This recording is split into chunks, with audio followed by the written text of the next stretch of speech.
Friends, welcome to Thames I static and will continue with art and culture. और last में मुझे बोलना ना पड़े इसलिए मैं पहले ही बोल देती हूँ कि please like our video and please आप इसे शेयर कीजिए। आपको अगर सीरीज अच्छी लग रही है तो थोड़ा सा हमें भी एनकरेज कीजिए ताकि हम इसको कंटिन्यू रख सकें और आगे इस तरीके की और सीरीज लेकर आए। फाइन, तो अब शुरू करते हैं आर्ट एंड कल्चर से। तो अभी हम देख रहे थे कि कैसे इन्फ्लुएंस हो रहा है वो अलग अलग टाइम्स में, और हमने ये देख लिया था that how it got influence. Last lecture में जो हमने देखा था how it got influenced by the Greek invaders, the Persian invaders and the Mauryan times. उसमें हमने खासकर अशोका का इन्फ्लुएंस देखा कितना ज्यादा था, and also the post Mauryan period. Fine, तो आज हम आगे बढ़ेंगे और अब हम आएंगे डेक्कन और सदर्न इंडिया पे। So we come to Deccan and south India. Okay, इसमें सबसे पहले हम देखेंगे सतवाहनास। तो सतवाहनास डेक्कन में मेनली दो ही थे सतवाहनास, तो पीरियड बाय पीरियड हम आगे बढ़ेंगे। फाइन, तो अभी हमने लास्ट एंड किया था पोस्ट मौर्यन पे, तो उसके बाद में मेजर आएंगे Satavahanas and Deccan. So they were actually quite important under the Mauryas, but after Mauryas they assumed total independence. खासकर अशोका के बाद ये काफी ज्यादा प्रोमिनेंट हो गए। Okay, and their capital was at Paithan और Pratishthan, which is located on river Godavari. ठीक है, अब ये जो थे Satavahanas, they were continuously in conflict with foreign satraps. मैं आपको सत्रप्स और शतप्स के बारे में बता चुकी हूँ। तो खासकर ये फॉरेन सत्रप्स खासकर शाकास के साथ ही कंटिन्यूअसली कन्फ्लिक्ट में रहते थे। And Satavahanas became powerful under Gautamiputra Satakarni and his son, Gautamiputra and his सन वशिष्ठी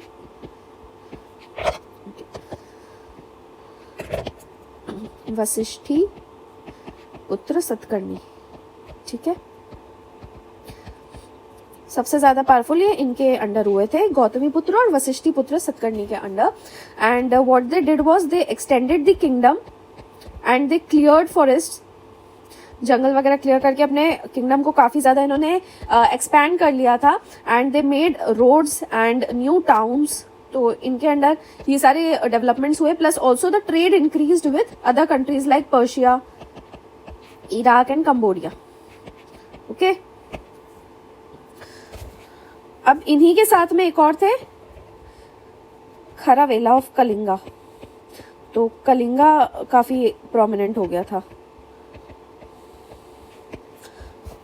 कलिंगा कौन से पार्ट में आता है? It comes in modern Orissa and also the parts of northern Andhra. तो ये भी जो है कलिंगा भी they also became prominent after Mauryas. And इनका सबसे इंपॉर्टेंट रूलर था खरवेला। अब एक हाथी गुम्फा इंस्क्रिप्शन है, हाथी गुम्फा इंस्क्रिप्शन। ये एक जैन कर्व में है, Jain cave at Udayagiri hills.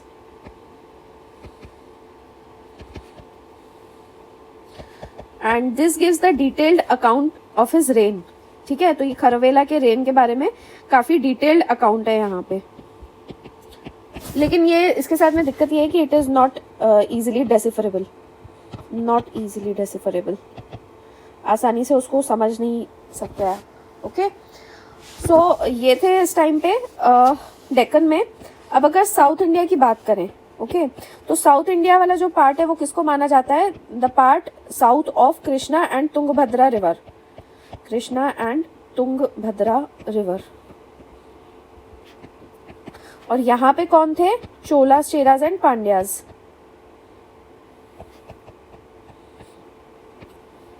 और इनके बारे में कहाँ से पता चलता है? तो सोर्स जो सबसे इंपॉर्टेंट था वो था संगम लिटरेचर। संगम लिटरेचर की वजह से ही 1st सेंचुरी बीसी से 2nd सेंचुरी एडी तक का जो पीरियड है इसको संगम पीरियड कहा जाता है। फाइन, संगम लिटरेचर से हमें सदर्न किंगडम्स चोलास, चेराज और पांड्यास के बारे में पता चलता है। तो अब सबसे पहले हम देखते हैं चोलास के बारे में। तो ये अभी भी है और ये बाद में भी हम देखेंगे, मिडियवल टाइम पे भी ये किंगडम्स आएंगे, तो आपको दोनों में डिफरेंशिएट करना होगा। सो चोलास जो थे वो थे आपके काफी इंपॉर्टेंट, इस टाइम पे सदर्न किंगडम चोलास का ही था, और इनमें सबसे ज्यादा जो इंपॉर्टेंट था वो था Karikala. Most important one was Karikala, and he defeated combined forces of Cheras and Pandyas. Cheras और पांड्यास को, उनकी कंबाइंड फोर्स को इसने डिफीट किया था। Okay, and also he pushed back Ceylon invaders, यानी श्रीलंका वाला रीजन, वहां के इन्वेडर्स को भी पुश बैक कर दिया था। Also he was known for his welfare activities. Welfare activities क्या थी? जैसे कैनल्स डिग किए थे ताकि वाटर का यूज किया जा सके for irrigation. So the canals they were diverted from river Kaveri for irrigation purpose. And he also patronized literature and art. The patron of literature and art. And he was follower of Vedic religion. Fine. Now, Pandyas के बारे में यदि देखें तो it is believed that इस time पे जो पांड्यास का मेन किंगडम था, it was founded by a woman ruler.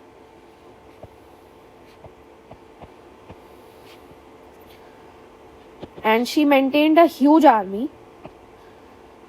and she also encouraged trade, art and literature. अब ये तो आपको शॉर्ट में बता दिया कि कौन से किंगडम्स क्या थे, कैसे आए, राइट। अब थोड़ा लाइफ एंड कल्चर के बारे में देख लेते हैं, क्योंकि ultimately we are studying art and culture. तो how was the life and culture during this period? So the life was simple, and people amuse themselves by music, dance, poetry. ये सब एक्टिविटीज काफी ज्यादा होती थी इस टाइम पे। Musical instruments काफी फेमस थे, जिसमें सबसे ज्यादा फेमस थे ड्रम्स, फ्लूट्स, पाइप्स एटसेट्रा। ठीक है, और ज्यादातर लोग जो थे वो विलेजेस में रहते थे, एंड मेजॉरिटी वर फार्मर्स। और इसके अलावा क्या प्रोफेशन रहता था? Like they were herdsman, and in cities artisans and craftsman were there.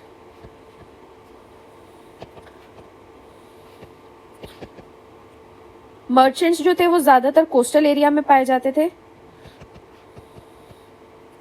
और इसकी वजह क्या थी? क्योंकि ज्यादातर जो ट्रेड होता था, majority of the trade it took place by sea. Okay,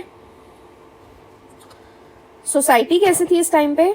if you talk about society, तो जो बाहर के ये लोग थे इनको यावनास कहा जाता था, like the Greeks, Kushanas,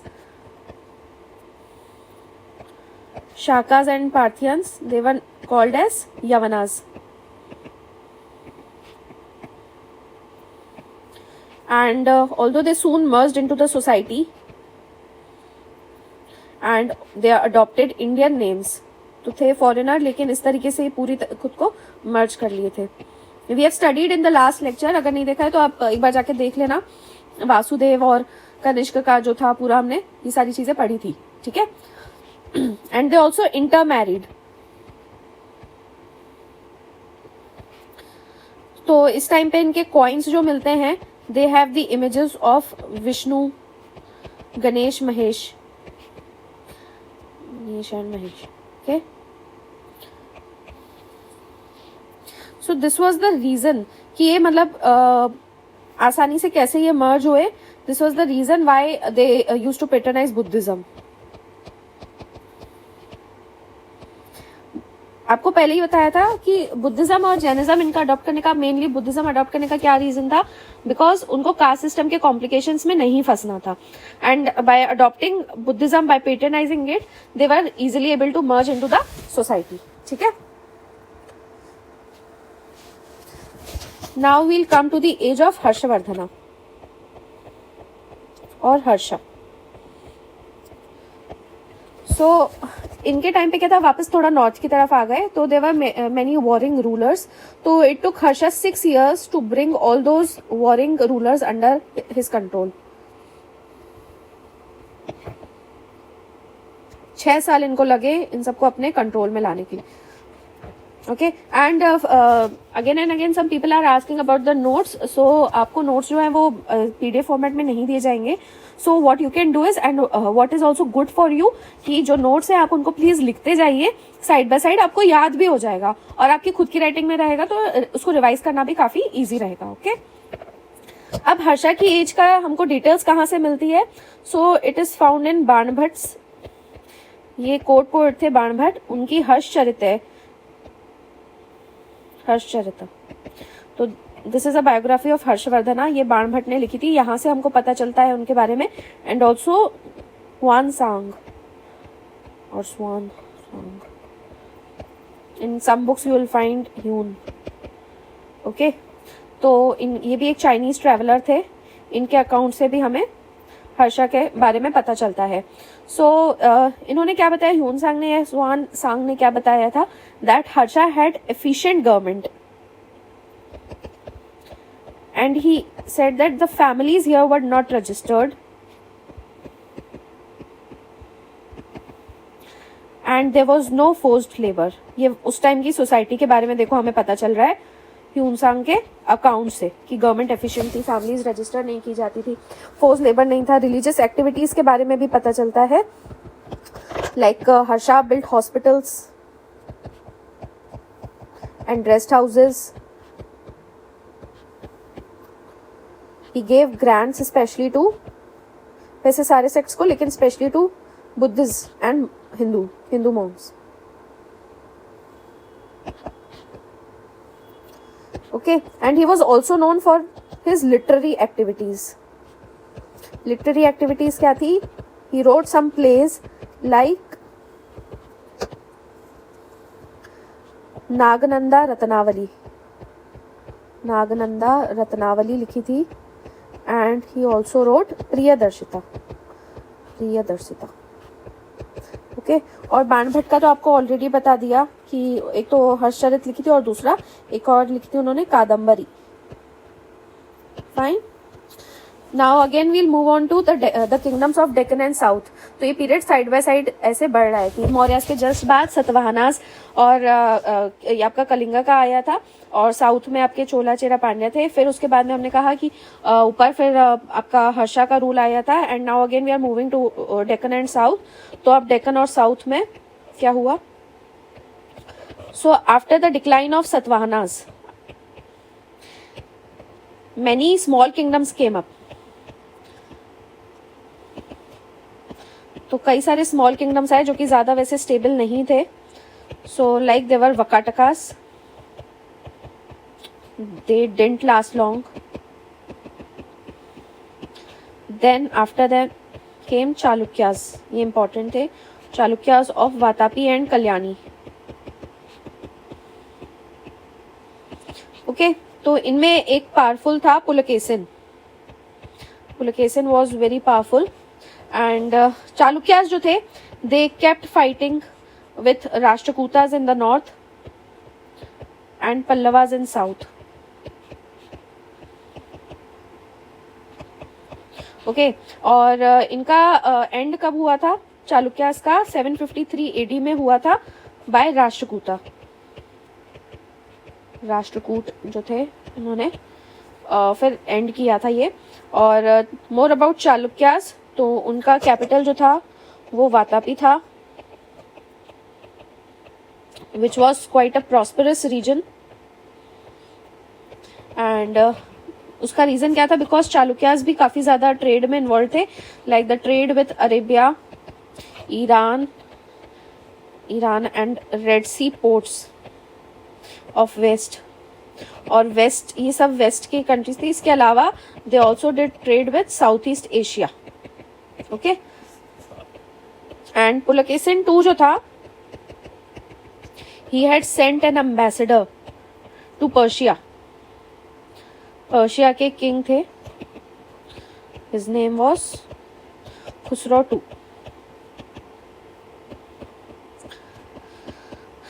Pulakeshin ने खुसरो को बोल दिया कि खुश रहो और उनको भेज दिया एक ambassador. Okay, and he also patronized art and religion. Chalukyas were quite known for building temples and cave shrines. And there are many sculptures in Ellora caves.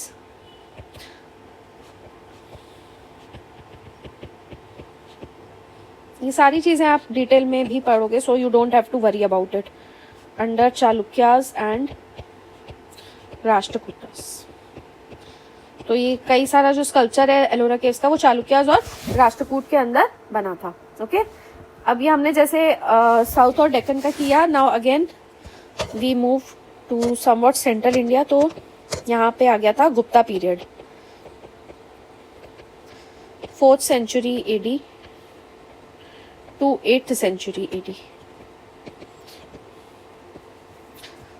So this was a strong kingdom, quite powerful, and there was political unity. तो ये political unity भी अपने साथ ले आए थे the Guptas, and that is why the cultural activities they increased a lot. Golden period इसलिए कहा जाता है, इस टाइम पे कल्चरल एक्टिविटीज काफी ज्यादा बढ़ गई थी. तो एक्चुअली में अब क्या बात थी कि ग्रीक्स का जो इन्वेजन हुआ था, तो हमने देखा कि जैसे गंधारा आर्ट था और in fact it influence the Mathura art also. तो ये सब ज्यादातर जो आर्ट था it was mainly Buddhist art.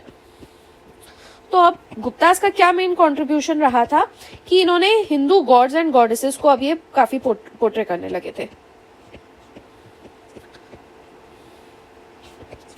तो वापस जो है प्रोमिनेंस हिंदू गॉड्स का या फिर हिंदू रिलीजन का काफी ज्यादा बढ़ गया था. ओके, और ये क्वेश्चन पूछा हुआ भी है यूपीएससी में अबाउट गुप्ता कॉइन्स. तो गुप्ता कॉइन्स काफी ज्यादा फेमस थे इस टाइम के. They were known for the delicate workmanship and there were variety of designs. अच्छा, इसमें जनरल स्कीम क्या रहती थी कि एक तरफ पे किंग रहता था, portrait of king on one side,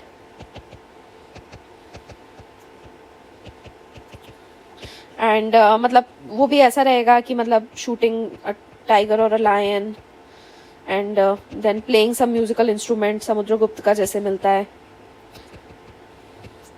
इस तरीके का एक तरफ पे मिलेगा. दूसरी तरफ पे there would be an appropriate goddess, like generally Lakshmi or Saraswati would be there. So Lakshmi is the goddess of wealth and Saraswati of knowledge and art. Or there would be some symbol related to it. Okay, तो ये Gupta coins के बारे में देख लिया. Then the monuments and sculptures were also quite famous of this period, and ज़्यादातर जो sculptures थे they would express the philosophical tradition of India.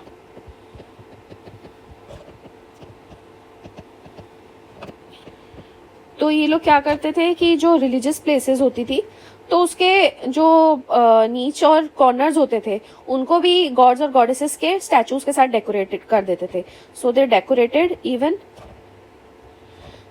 नीच एंड कॉर्नर्स. नीच क्या होता है? जो प्लेटफॉर्म होता है जहाँ पे मतलब वो आइडल को रखा जाता है या इमेज को रखा जाता है. तो ये जो प्लेटफॉर्म होता है उसको भी इन लोग डेकोरेट करते थे. Religious places with statues of God's and goddesses. This is an important thing. ठीक है,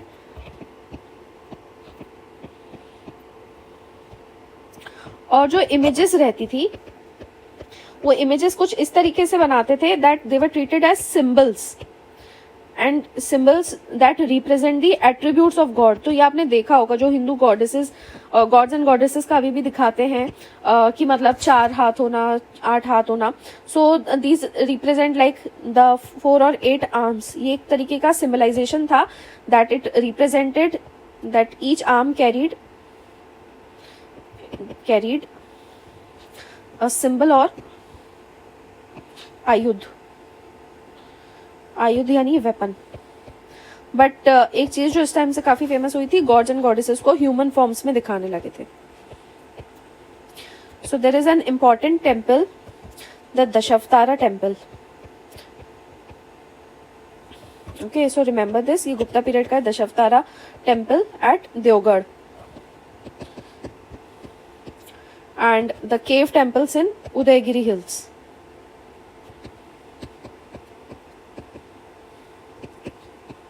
और सबसे ज्यादा जो फेमस है वो है seating and standing images of Buddha from Sarnath.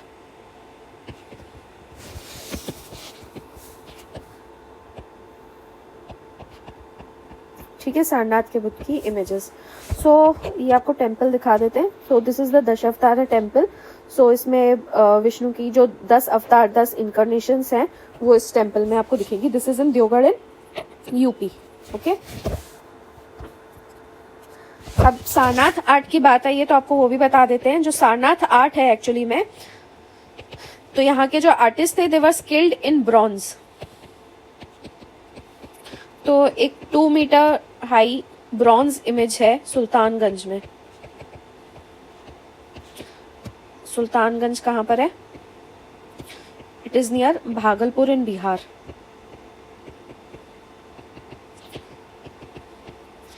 Then there are also the sculptures.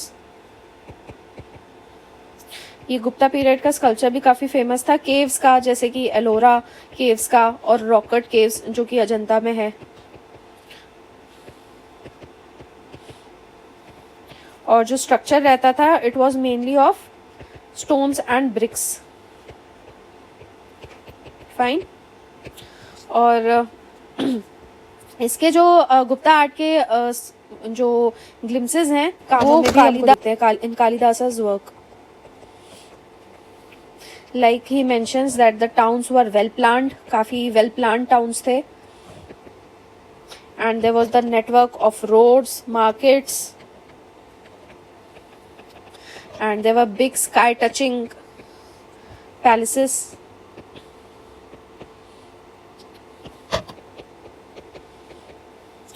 And there were mansions with terraces, और इन पैलेसेस में जो थे वो इनर अपार्टमेंट्स भी रहते थे।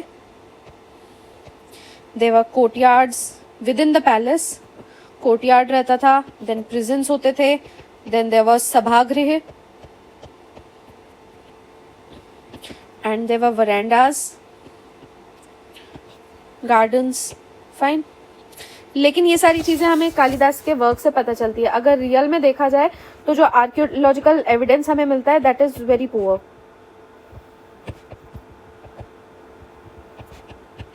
ठीक है, तो गुप्ता पीरियड का हमको आर्कियोलॉजिकल एविडेंस जो है वो इतना मतलब बहुत, ये सब चीजें जो कही हुई हैं, ये सब कोर्टयार्ड, प्रिजन, सभागृह, पैलेस के अंदर ये सारी चीजें नहीं मिलती हैं। Okay, somewhat you can find some shrines in jungles of central India, खासकर बुंदेलखंड में। सो there is a place in Bhitargaon, वहाँ की श्राइन आपको देख सकते हैं इन कानपुर डिस्ट्रिक्ट। तो ये गुप्ता पीरियड की है। ठीक है, अगर इस टाइम की पेंटिंग की बात करें तो it reached its perfection, and there were wall frescoes at Ajanta. Wall painting जो होती हैं at Ajanta caves, you can find them. It is in Aurangabad. अब जो अजंता की केव्स हैं उसका एक्चुअली में पीरियड 1st से 7th सेंचुरी AD तक का है।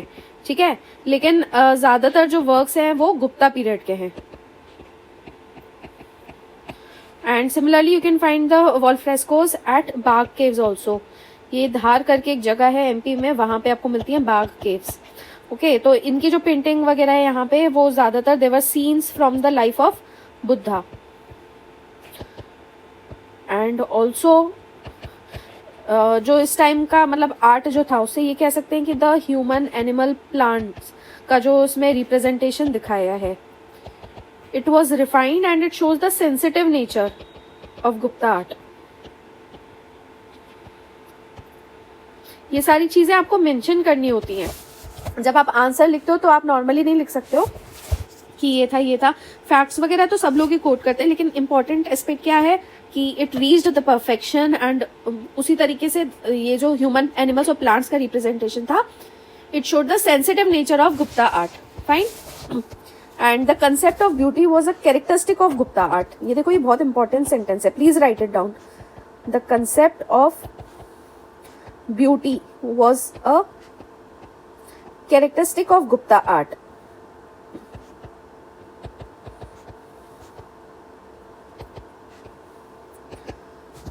So it became the means for the attainment of spiritual joy. मतलब आर्ट इनके लिए इतना ज्यादा मायने रखता था. Okay, again we'll move towards south. So they were the Pallavas and Cholas. इसमें मेनली आपके पल्लवास जो थे वो 6 to 8 सेंचुरी एडी में थे, and Cholas were from 10 to 12 century AD. Okay, so Pallavas, they are known as great patrons of art and architecture. और इसका example आपको जैसे रथ टेम्पल्स हैं महाबलीपुरम में, वहाँ पे आपको देखने को मिलता है. So these are examples of rock cut temples. और उसी तरीके से रॉक कट के अलावा स्ट्रक्चरल टेम्पल्स के लिए भी ये काफी फेमस थे. The structural temples, for example there is a Kailasanatha temple. Kailasanatha temple है, और एक वैकुंठ पेरुमल टेम्पल है. I will just show you the photos also. Okay, temples at Kanchipuram. तो ये स्ट्रक्चरल टेम्पल्स थे. तो ये जो कैलाशनाथ टेम्पल है, ये तो मतलब बहुत ही ज्यादा बड़ा है. There are thousands of images, and it is said to be the largest single work of art. Largest single work of art ever undertaken in India. So this is how you appreciate the beauty of art and culture. ठीक है, ये हमने Kailashnath temple के बारे में आपको बताया. So here you can see this is the Kailashnath temple. Okay, इसमें काफी बड़ा कंपाउंड है, पीछे भी पूरे इस तरफ पे काफी सारे टेम्पल्स हैं. And these are the Rath temples of Mahabalipuram. सो ये पूरा रॉकट टेम्पल का ये था, फॉर्म था, और ये स्ट्रक्चरल टेम्पल्स का. फाइन. और महाबलीपुरम में you also find a set of bas reliefs. इसको लिखते बस रिलीव्स हैं, but they are actually bas reliefs at Mahabalipuram. ये क्या होता है bas relief? So this Mahabalipuram is also known as the Mamallapuram, पहले इसको कहा जाता था. Okay, so these are low reliefs. मतलब वॉल पे क्या होता है ना, जैसे ये वॉल है, इसके ऊपर कुछ कार्व किया होगा, लेकिन ये है ना बहुत स्लाइट प्रोजेक्शन होगा as compare to surrounding. So it would be like 2D, but the appearance would be 3D. They appear like 3D images. Okay, and ये इंपॉर्टेंट कैरेक्टरिस्टिक्स है. अगर आपको केवल टेम्पल आर्किटेक्चर भी पूछ लिया जाता है तो आप उसमें ये सारी चीजें बता सकते हो. ओके, एंड महाबलीपुरम में pagodas were also famous, but pagodas belong to the period of 1st century AD. Okay, now अगर टेम्पल बिल्डिंग की हम बात करें तो इंडिया में जो टेम्पल बिल्डिंग है, it flourished from 5th century onwards. Temple building in India flourished from 5th century AD onwards. और दो तरीके के होते थे. First was in north India and another was in south India. तो नॉर्थ इंडिया में नगरा style रहता था, और साउथ इंडिया में द्रविड़ा स्टाइल टेम्पल्स. तो नगरा स्टाइल में आपका मोस्ट प्रोमिनेंट रहता था शिखरा. शिखरास क्या होते थे? स्पाइरल रूफ्स होते थे, थोड़े कर्व्ड टाइप के रहते थे. And there were Garbhagृhas. That is the main sanctum where the deities were kept, the idols of deities. And mandaps, that is the pillared halls. और साउथ में द्रविड़ स्टाइल में क्या रहता था? विमान एंड शिखर दोनों रहेंगे. मोस्ट प्रोमिनेंट इनका विमान रहता था. And there were high walls and the gateways were topped by gopuram. Gopuram बहुत इंपॉर्टेंट फीचर रहता था. गोपुरम, ठीक है. So here you can see the Nagara style of architecture. So this is Shikhar. Okay, ये शिखर है. इसमें यहाँ पे मंडप जो पिलर्ड हॉल्स रहते थे. And this is the गर्भगृह जहाँ पे ये इमेज रखी हुई है सेंटर में, right? And there are other features also, plinth and the Amalaka you can see. और द्रविड़ स्टाइल ऑफ आर्किटेक्चर में अगर जाएं तो गोपुरम ये गेटवे पे रहता था.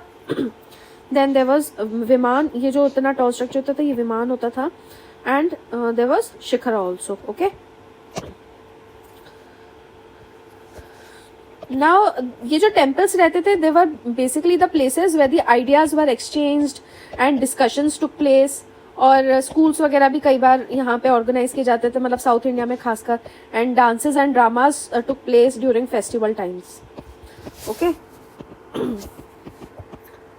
I'll try to complete the culture modification in the ancient times in this lecture itself, so it might be a bit longer. Okay. Cholas के बारे में अब देख लेते हैं. तो इन्होंने काफी कॉन्क्वेस्ट किए थे अक्रॉस द सीज, और they introduce the democratic institutions at village level. काफी डेमोक्रेटिक सेटअप था. तो the village panchayats they were known as Ur. ठीक है, विलेज पंचायत्स क्या थी, उनको क्या कहते थे, सभा या फिर Ur. So they had extensive powers village panchayats के पास में. And they also had financial control. ठीक है, और they included many committees for administration. तो विलेज पंचायत इतने पावरफुल थे, मतलब आप समझ सकते हो कि डेमोक्रेटिक इंस्टीट्यूशन कितना स्ट्रॉन्ग था इस टाइम पे. Now the Cholas they were great builders also.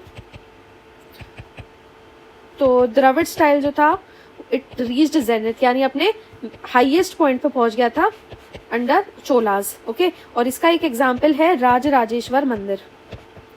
Rajrajeshwar, और it is also known as the Brihadeshwara temple. Okay, so here is the photo of this temple, Rajarajeshwara temple और बृहदेश्वर टेम्पल. ठीक है, लिटरेचर की इस टाइम पे बात करें so it was quite religious and secular.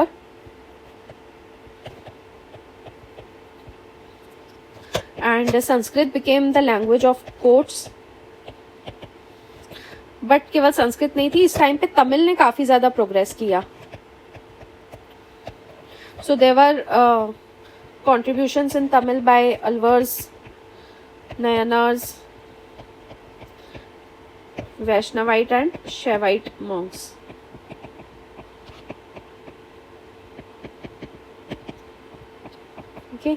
Sanskrit इस टाइम पे जो थी वो डोमिनेंट थी, लेकिन ये जो पीरियड है it is also known for the beginning of many Indian languages जो अभी तक चल रही हैं.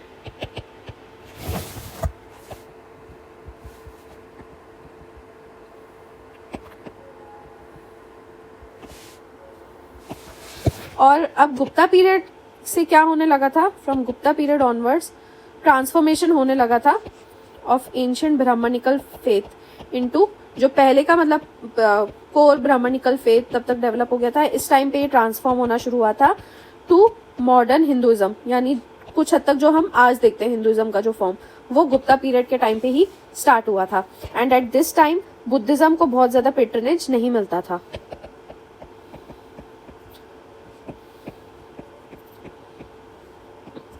And Guptas they specially fill the Bhagavata sect of Hinduism. ये खुद को भागवत कहते थे. दैट इज भागवत, यानी they worshipped Vishnu and they performed those yajnas like Ashvamedha यज्ञ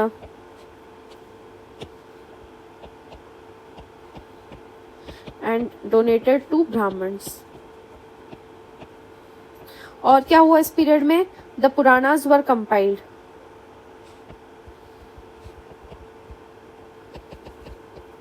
Okay, so there are numerous legends on Vishnu. ये बताया विष्णु को पूछते थे, भागवत सेक्ट का खुद को कहते थे, भागवतास कहते थे.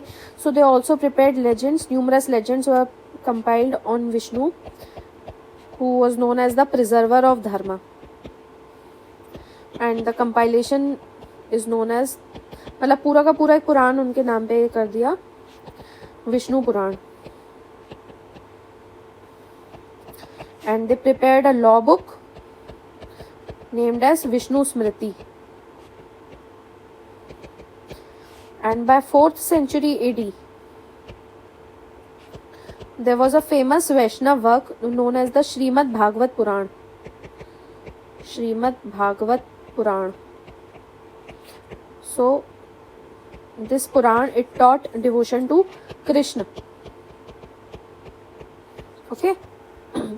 So, apart from Vaishnavism, a few of them also worshipped Shiva, that is the god of destruction. Now Bhagavatism जो कंसेप्ट है, it is more contemporary to Buddhism and Jainism. इसका जो बर्थ हुआ था यही माना जाता है, it was contemporary to Buddhism and Jainism. ठीक है। एंड मेन जो थॉट जो था वो कहाँ से जन्म हुआ था थॉट्स का? So the birth was from the Upanishads. Upanishad का जो थॉट है वहां से मेन इसका जन्म हुआ था। And it reached it's zenith in Gupta period. And they believe about on 10 avatars, जो आपको बताया अभी दश अवतार टेम्पल के बारे में भी। तो they believed in 10 avatars of Vishnu, among हुम कृष्ण वॉज मोस्ट इम्पॉर्टेंट। और ये भी आपको पहले बताया था कि बाद में इन लोग लॉर्ड बुद्धा को भी एक अवतार मानने लगे थे, बुद्ध का, सॉरी विष्णु का, right. And who were the other gods who were worshipped eight this time? ये तो मेन यही थे। इसके अलावा ब्रह्म, सूर्य, Kartikeya, Ganesh, they all were also worshipped, and goddesses like Durga, Lakshmi, Saraswati,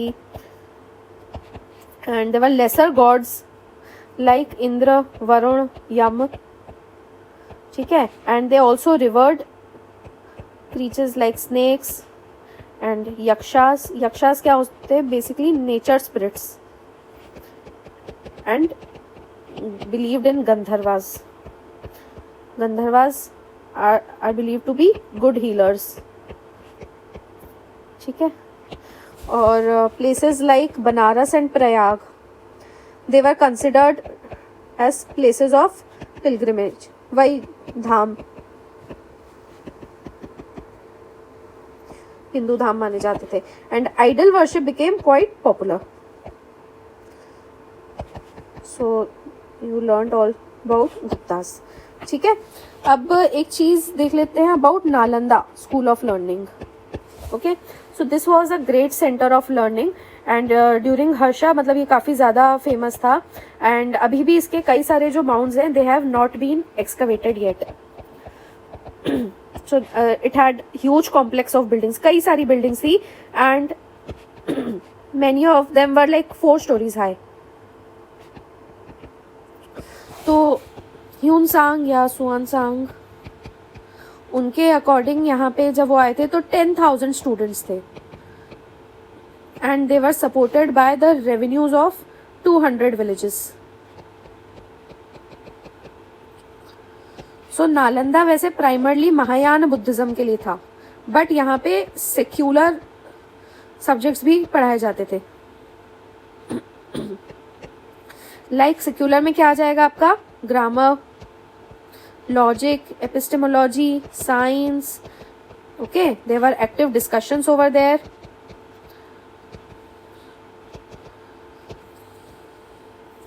और नालंदा उस टाइम पे इतना फेमस था कि हर्षा ने एक फिलोसॉफिकल असेंबली रखी थी कनौज में, फिलोसॉफिकल असेंबली एट कनौज। तो उस टाइम पे इन्होंने क्या किया था? He invited 1,000 learned monks of Nalanda to participate। Nalanda के 1000 monks को बुलाया था यहाँ पे पार्टिसिपेट करने के लिए। So this was an center of intellectual activity not just during Harsha's period, it remained till 12th century। ठीक है। Now another important topic, Christianity का एडवेंट हुआ था इंडिया में। Okay, so this was brought in India by Saint Thomas in 1st century AD। So the legend goes like this। एक legend है but उसका कोई evidence नहीं मिला, इसलिए legend कह रहे हैं। तो it is doubtful। ये माना जाता है कि यहाँ पे एक पार्थियन किंग थे Gondophanes. So he sent a messenger to Syria to find architect for new city. Sorry. तो नई सिटी के लिए एक आर्किटेक्ट के लिए भेजा इन्होंने अपने मैसेंजर को. But when he return with saint Thomas who converted him and other courtman to Christianity. तो ये डाउटफुल है. रियलिटी ये मानी जाती है कि उस टाइम पे देखो ट्रेड और मूवमेंट जो था वो बहुत ज्यादा था. सो इट इज पॉसिबल कि मतलब Saint Thomas would have come along with other artisans craftsman. Okay. And Saint Thomas was killed at Mylapore. ये मद्रास के पास है. तो वहां पे अभी भी जो है इनका टूम है. माइलापुर नियर मद्रास, वहां पे टूम है इनका. Okay. And you can still find Syrian Christians. They still live in Kerala. ठीक है. अब जो क्रिश्चियन चर्च है उसके 2 डिविजन्स हो गए. That was the Roman Catholic church and the Protestant church. जो इनकी रिवर्ड बुक होली बुक होती है that is Bible, like you all know, and it has 2 parts. That is the Old Testament and the New Testament. और India में काफ़ी ज़्यादा अभी Christians रह रहे हैं. May be more than 1.5 crore Christians are living in India. So Christianity भी वो है भी काफ़ी. Okay, so that was all, and here we end that Indian culture influence through ancient India. Ancient India का जो भी cultural influence था वो यहाँ पे हम end कर रहे हैं. Next lecture we start with the medieval one. So thanks for watching and have a nice day friends.